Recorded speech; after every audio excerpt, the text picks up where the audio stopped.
Hi everyone. Welcome back to my channel journey with Bansal. अब इस वीडियो में डिस्कस करने वाले हैं पर्सनल फाइनेंस प्लानिंग। ये पर्सनल फाइनेंस प्लानिंग होती क्या है? यार देखिए, एक सिंपल सी चीज होती है कि आज हमारे हाथ में जितने पैसे हैं हमें सारे के सारे खत्म नहीं करने हैं। खत्म इन द सेंस कि आप देखोगे ना, आजकल होता क्या है कि हमारे खर्चे बहुत बढ़ गए हैं। बढ़ गए इन द सेंस कि अगर हम अपने पेरेंट्स से सुनते हैं तो वो बोलते हैं आजकल तुम बोल रहे फालतू के खर्चे करते हो, होटल में जाते हो मिनट में 1000 1500 5000 इतने का बिल आ जाता है, मतलब चीजें बहुत महंगी है। होटल में चले गए, आजकल हमारे सब्सक्रिप्शन आ गया, अमेजोन का सब्सक्रिप्शन, नेटफ्लिक्स का, हॉटस्टार का, इवन अब तो यूट्यूब का भी आ गया है। तो इन सब के सब्सक्रिप्शन में पैसे चले जाते हैं, मोबाइल रिचार्ज इतने एक्सपेंसिव हो गए हैं, तो पता नहीं चलता कब पैसा खत्म हो जाता है। अब बीइंग एम्प्लॉय, अगर आप किसी कंपनी में एम्प्लॉय हैं या आपका बिजनेस है कुछ भी है, तो हमें अपने पैसे को मैनेज करना चाहिए प्रॉपरली। और बीइंग अ स्टूडेंट कम्युनिटी ये बहुत ज्यादा जरूरी हो जाता है। वाई? ये जरूरी क्यों होता है? यार देखिए, अगर आप कहीं इंटर्नशिप कर रहे हैं या आप कहीं पे जॉब कर रहे हैं, अगर आपके फ्यूचर में कुछ प्लान्स है, प्लान्स इन द सेंस आपको है कि मेरे को स्टडी करनी है आगे, या आपको है कि मेरे को थोड़े टाइम बाद आपकी मैरिज हो जाएगी, आगे आपकी अलग ही लाइफ जर्नी स्टार्ट होने वाली है, तो इन सब चीजों में चाहिए पैसा। अगर आपकी अब से सैलरी आ रही है, आप उसे पूरी कंज्यूम कर रहे हैं, लेट्स सपोज आप 100 रुपीज पर मंथ अर्न कर रहे हैं और आप 100 रुपीज पूरे स्पेंड कर देते हैं, देन इसका कोई बेनिफिट नहीं आएगा। फिर आपकी धीरे धीरे जितनी आपकी सैलरी इंक्रीज होगी उतना लाइफ स्टाइल इंक्रीज हो जाएगा, बट हाथ में कुछ बचेगा नहीं। बट आज के टाइम पे देखेंगे तो ले भी काफी ज्यादा हो जाते हैं कंपनीज में। तो मैं ले को इनसे क्यों लिंक कर रहा हूँ? क्योंकि यार ये ना एक अनप्रिडिक्टेबल चीज है कि कब लाइफ में बैठे बैठे क्या आ जाए। और उस टाइम पे सबसे ज्यादा चीज क्या आती है हमारे पास? फंड्स। कि हमने उस फंड्स को कितना सेव कर रखा है। और एक टाइप का जब आपका वो फंड्स होता है ना, आपकी वो बैकबोन बन जाएगी। फिर आप उस सिचुएशन में फाइट कर पाएंगे। एक तो आप सोचिए कि एक जना है वो 100 में से 80 रुपए खा रहा है और 20 रुपए बचा रहा है, और एक तो 100 में से 100 आ रहे हैं और वो खाए जा रहा है, तो उसका बेनिफिट क्या है यार? 80 वाला चल आज कम खा रहा है, but at the end last में कुछ दिक्कत होगी या उसे फंड्स की नीड पड़ी, तो उसे लोन या ये सब चीजों की तरफ भागना तो नहीं पड़ेगा।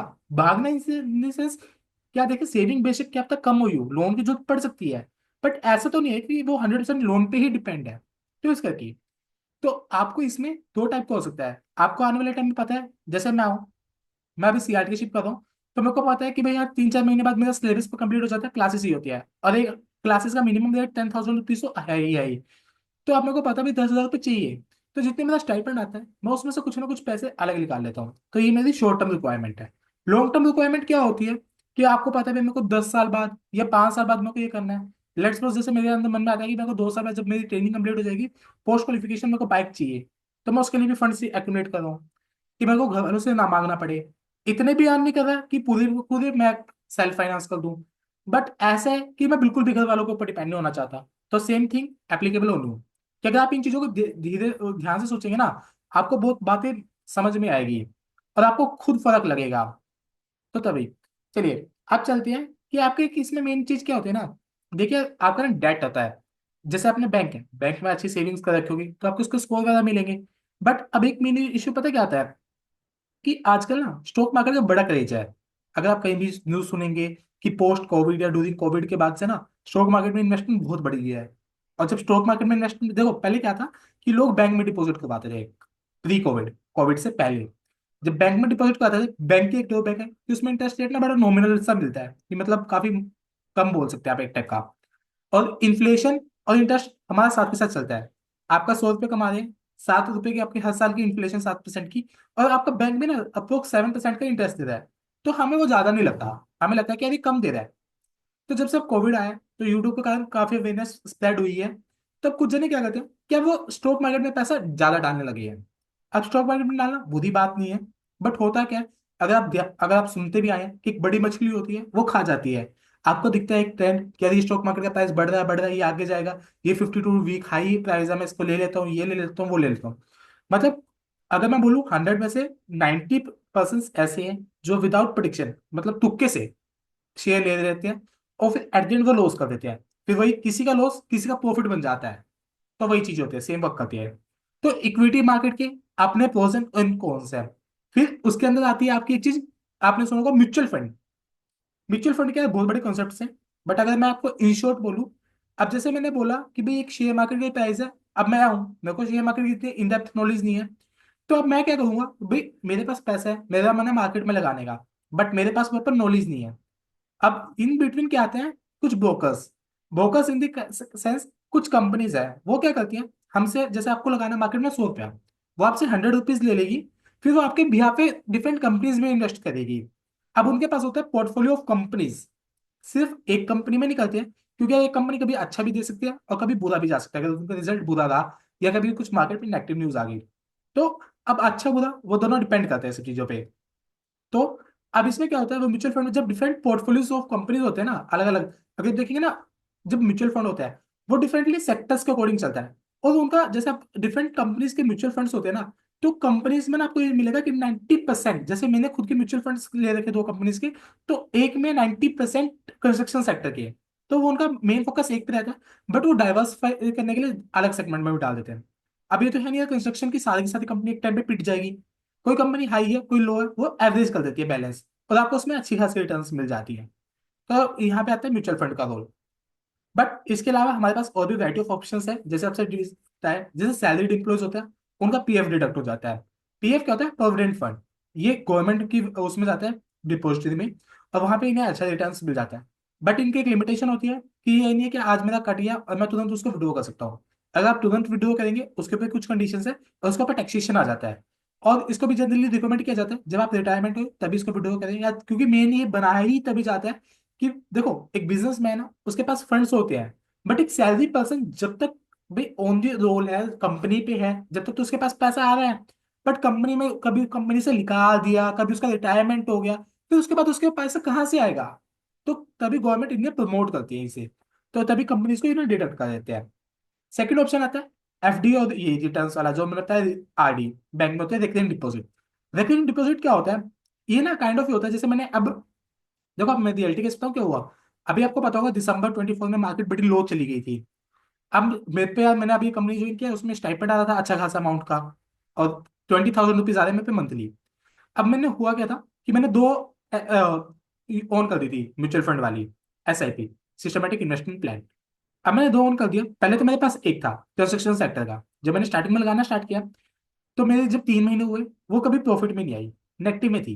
मेरे को लगा यार ये पता नहीं क्या हो रहा है, पहले तो प्रॉफिट में थी, जब से मैंने लगाना स्टार्ट किया तब से ये नेगेटिव में आ गई। तो सीरियस इशू आ गया। तो फिर मैंने क्या किया, एक और ऑन कर लिया। फिर वो हाई रिस्क की, मतलब इक्विटी सेक्टर की थी, एसबीआई की। तो इसमें क्या हुआ कि अब मैंने ये भी डाला, ये भी नेगेटिव चली गई, क्योंकि यार फिर मेरे को लगा कि यार पता नहीं क्या चीज़ है। फिर दिसंबर में देखा कि ओवरऑल मार्केट थी डाउन थी। अब मैंने एक भैया को बोला, मैंने कहा भैया अब जिस तरीके से देखो मेरी, मैं 1500 इन्वेस्ट कर रहा हूँ, बाकी मैं कंज्यूम कर रहा हूँ, तो अब जो मेरे 1500 है वो भी मेरे नेगेटिव में है। बट इन केस कभी मेरे को, अभी तो चलो मेरे स्टाइपेंड आ रहा है, अभी तो चलो मैं फैमिली के ऊपर डिपेंड हूँ, बट इन केस कभी आगे मैं फ्यूचर में हूँ, मैं सैलरीड एम्प्लॉय हूँ, अभी तो मेरे पापा से मैं मांग सकता हूँ पैसे, बट इन केस फ्यूचर में अगर मेरे पास मांगने वाला कोई नहीं हुआ, अब मेरी सैलरी तो कंज्यूम हो जाएगी, मेरी इन्वेस्टमेंट नेगेटिव में है, तो इस केस में करूँ क्या? क्योंकि यार बैंक को हम समझते हैं लो रिटर्न, तो इन केस में उन्होंने वही बोला कि यार एक प्रॉपर एलोकेशन ऑफ फंड्स होते हैं।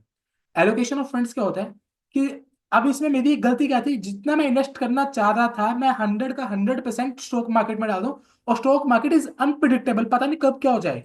आप सुनते हो रातों रात ये पर्सन अमीर हो गया, रातों रात इसका घर बिक गया, और ये रियलिटी में होता है। तो फिर मैंने बैंक में रिकरिंग डिपॉजिट स्टार्ट करी। अब उसमें क्या है, मेरा एचडीएफसी में से हर महीने 500 रुपये भी कटता है। अब मैंने क्या किया था, जो मेरी एसआईपी थी दो 1500 रुपये की, मैंने उसमें से 250 रुपये कम किया, वहां मैंने 500 करके 1750 का कर दिया मैंने। ये कम है, मतलब मैं, देखो मैंने स्टार्ट किया था 20,000 रुपये में से 1000 इन्वेस्ट करना, अब मैं 1000 करते करते 750 पे आ गया हूँ, और मेरा प्लान है इसको 2000 तक लेके जाने का, 10% तक का मेरा इन्वेस्टमेंट का प्लान है। तो तभी कर गया। अब एक चीज सोचिए यार, अगर मैं मार्केट में जाऊँ, मैं इन चीजों को खा भी सकता हूँ, अच्छी तरीके से इन्वेस्ट भी कर सकता हूँ, कि मतलब मैं खा के मस्ती करूं, कपड़े ले आऊं फालतू के, बट क्या ही हो जाएगा? कपड़ा है पहन रखे हैं सही है, अगर पांच में से अगर एक जैकेट नहीं होगी, चार है, चार को मैं पहन लूंगा तब भी क्या ही फर्क पड़ेगा? ये ना आजकल बड़ी माइंडसेट बन गई है कि मेरे को डेली नए कपड़े चाहिए, मेरे को तो यहाँ खाना है वहां खाना है, बट हम ये थोड़ी थोड़ी चीजों को ना निगलेक्ट कर देते हैं। अब मैं, अगर आपको इनफ, अगर मैं आपको फेयर बना बताऊं, अब मेरे को इन पैसों का जितना मेरा इन्वेस्ट हो रहा है मेरे को पता भी नहीं चल रहा। और मैंने अभी कल ही देखा कि अब इतना पैसा इन्वेस्ट हो गया है कि मतलब मेरा एक मंथ का इकट्ठा हो गया है। तो वही बोलो कि धीरे धीरे धीरे धीरे पैसा इकट्ठा हो जाता है। और ये भी नहीं कि आप डेली ने वॉच करेंगे, बस इन्वेस्ट किया छोड़ दिया। अगर आप डेली ने देखेंगे तो आपको मन में आएगा कि यार मेरे पास पैसा है, मैं खर्च लेता हूँ खर्च लेता हूँ। हमें ये नहीं करना बिल्कुल भी। फिर थर्ड आता है गवर्नमेंट स्कीम्स। गवर्नमेंट में बहुत टाइप की स्कीम्स है, मेजरली आपको देखने को मिलेगा गर्ल्स के लिए ही होती है, बट अब बॉयज वाली भी होती है। उनमें क्या होता है गवर्नमेंट का, जैसे आज आप इन्वेस्ट करें 3 महीने बाद आपको इतनी अमाउंट मिल जाएगी, ये नहीं कि वो मंथली देंगे। उसमें ओवर द टाइम पीरियड की कुछ कंडीशंस होती हैं। फिर आपको फोर्थ आ गई म्यूचुअल फंड वाली, वो आपको मैंने बता दी। फिफ्थ स्टॉक मार्केट के एक्सप्लेन कर दिए। और सिक्स आती है रियल एस्टेट। रियल एस्टेट में तो आपको पता है कि काफी पैसा चाहिए। बट अब ना देखो, रियल एस्टेट में दो चीजें होती है। एक तो आप सिंपल, जैसे मैं अभी बता था कि अब बहुत ही पैसा चाहिए। दो चीजें हैं। एक तो होता है आप घर खरीद रहे हैं, ये आपने सुना होगा कि पापा मम्मी ने कहीं घर पे पैसा लगा रखा है या कुछ कर रखा है इन सब चीजों में। तो पहली चीज तो वो आ गई।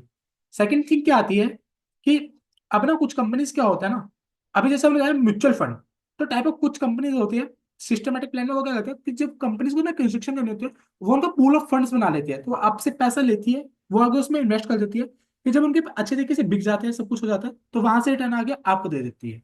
तो कुछ इस तरीके का प्लान होता है मार्केट में। इन सब चीजों का मैं आपको ब्रीफ ओवरव्यू दे रहा हूँ कि कैसे कैसे होता है, आप इनमें डेप्थ रिसर्च कर सकते हैं। आई होप आपको तो कुछ ना कुछ अंडरस्टैंडिंग मिल रही होगी। यार इस वीडियो को बनाने का मेरा मेन मोटिव ये है कि थोड़ा बहुत ना, पहली चीज, सेविंग करना स्टार्ट करें। Saving is not a bad. अगर मैं बताऊं कि मतलब मेरे फैमिली बैकग्राउंड में पापा का बिजनेस था, बट आज के टाइम पे वो थोड़ा रिडंडेंट हो गया है, क्योंकि गवर्नमेंट ने प्रोसेसेस ऑनलाइन कर दिए हैं। तो बीच में से एक मर्चेंट का काम कम हो गया है। बट फेयर इनफ हो गया, अगर मैं ऑनेस्ट होकर बोलूं, कि उन्होंने ना लाइफ में सेविंग्स कर रखी थी, कि मतलब बाइक है वही रेड कलर की, आपने हीरो होंडा देखी होगी। उनका मन था नई बाइक ले लूं। बट उन्हें पता था कि फैमिली में भाई जो हमारा बैकग्राउंड है वो इतना कि अच्छा नहीं है कह सकते हैं, मतलब जैसे तैसे पापा ने बड़े अच्छे तरीके से बिल्ड किया है। तो उन्हें पता है पैसे कैसे आए हैं। तो उन्होंने वो उल्टे सीधे खर्चे ना करके सेविंग्स की थी, वो आज के टाइम पे बड़े अच्छे तरीके से हमारे टाइम पे काम आई है। और वो सेविंग्स ना होती ना, बड़ा हर्डल वाला दिक्कत होता। तो वो हमारे घर पे पैनिक सिचुएशन आई, बट वो सेव हो गई है ड्यू टू पापा ने जो चीज सोची थी। और वही चीजें, और ये सेविंग्स ऐसी चीज है कि यार आपको कोई कॉन्सेप्ट, आप एमबीए कर लो, सीए कर लो, कुछ कर लो, इनमें तो थोड़ी बहुत पता ही देंगे। बट कुछ जने ऐसे होते हैं जिन्हें कोई भी नॉलेज नहीं होती, बट वो सेविंग्स के अकॉर्डिंग सब चीजें लेके चलते हैं एलोकेशन। फिर सेकंड थिंग चीज क्या है कि आजकल हम सारे काफी ओवरहाइप्ड हो गए हैं स्टॉक मार्केट को लेके। बट जैसा भी मैंने कहा, स्टॉक मार्केट को कुछ नहीं पता। आज आपको आपका पोर्टफोलियो रेड है, ओ सॉरी ग्रीन है, और मैं अच्छी दुआ करता हूँ कि आपका ग्रीन ही रहे पोर्टफोलियो, 20 25 30% रिटर्न मिलती है। But as you know stock market कुछ नहीं पता होता, किसी महीने बिल्कुल हाई है, किसी महीने लो है। और बाय चांस कभी रेड वाले दिन और आपको फंड की नीड पड़ गई, तो आपको दिक्कत आ जाएगी। तो इस करके, जैसे 30 70 60 40 50 50, इन रेशियो में अपने फंड्स को प्रॉपर डिवाइड करिए कि मेरे को कैसे इन्वेस्ट करना है, क्या चीजें करनी है। तो आपके लिए काफी बेनिफिशियल रहेगा, और आपके फ्यूचर के लिए। और अभी थोड़ा थोड़ा इन्वेस्ट करने लगे ना, अभी जैसे ना मेरे एक जने से बात हो रही थी, वो ही इज एन एम्प्लॉय और उसकी salary about 1 lakh per month है, जो कट कटा के उसके हाथ में आता है, मतलब पीएफ वगैरह के आफ्टर ऑल। तो उसने बोला कि विवेक, होता क्या कि हमने कभी इन्वेस्ट नहीं किया, जब उन्हें स्टाइपेंड वगैरह मिल रहा था, तब उन्हें जब उनकी सैलरी आती है, देखो पीएफ वगैरह कटता है वो एक अलग चीज होती है। एक क्या होता है जैसे अब, यार वो भी है, अब उनको पता है 2 3 साल बाद शादी करनी है, तो उससे पहले गाड़ी चाहिए, घर चाहिए एक अच्छा। तो तभी करके इन्वेस्टमेंट्स के प्लान्स होते हैं। तो उन्होंने बोला कि कभी यार मैंने ना इन्वेस्ट नहीं किया पैसा, तो अभी मेरी पॉकेट से अगर मैं 10% निकालता हूँ तो मेरे को पिंच होता है। मेरे को लगता है कि यार पहला नया नया पैसा कमाने लगा हूँ तो उड़ाऊं। तो तभी उनसे देख के मेरे को भी सीख मिली थी। तो उन्होंने बोला कि यार अगर मैं अपना, जब 2 दिन मेरे को स्टाइपेंड मिल रहा था, पैसे मिल रहे थे, अगर मैं उस टाइम से सेविंग करता, मेरे पास हैबिट होती कि मेरे को 10% बचाना है, 20% बचाना है, आई होप कि मतलब अगर मैं उस टाइम से स्टार्ट कर लेता तो यहाँ पे मेरे को दिक्कत ना आती। अब भी मतलब वो कॉप अप कर रहे हैं। बट एक बेटर चीज होती है जब आप अर्ली स्टेज से चीजों को पिक करना स्टार्ट करते हैं, और वो अर्ली स्टेज से करते करते आपका एक फंड भी अक्यूमुलेट हो जाएगा। और जब आप उस स्टेज पे पहुंचेंगे, क्या तो आपके 1 मंथ की सैलरी ही बनी हो, बट एटलीस्ट कुछ तो है ना। और दूसरी तरफ एक पर्सन है, उसके हाथ में कुछ नहीं है, वो सिर्फ उड़ाया जा रहा है। तो तभी कहते हैं अपने बेफालतू के एक्सपेंस को, सिगरेट हो गया और आपका ये ड्रिंकिंग हो गया, ये ठीक है। आजकल लोगों को ये लगता है कि मैं ये पी रहा हूँ, बड़ा फैशनेबल चीज है। मतलब लिटल यार, जब मैं ड्यू में था तब भी मैं काफी चीजें देखने को मिलती थी कि होता क्या है ना, हम स्टूडेंट्स एज में हमें लगता है कि यार दूसरे जने ना देख के हमें कूल समझेंगे, फैंसी देखेंगे, क्या ये सिगरेट पी रहा है यार, कितना हैंडसम है, क्या इसके स्टैंडर्ड्स है, क्या कुछ है। But on the other hand we are spoiling our self. आपको अपनी फैमिली का कल्चर देखना चाहिए, मेरी फैमिली कैसी है, किस बैकग्राउंड से मैं बिलोंग करता हूँ, तब भी आपसे ये चीजें वर्क करती है। आई होप आपको कुछ अंडरस्टैंडिंग मिली होगी। Please share your feedback. Best of luck guys.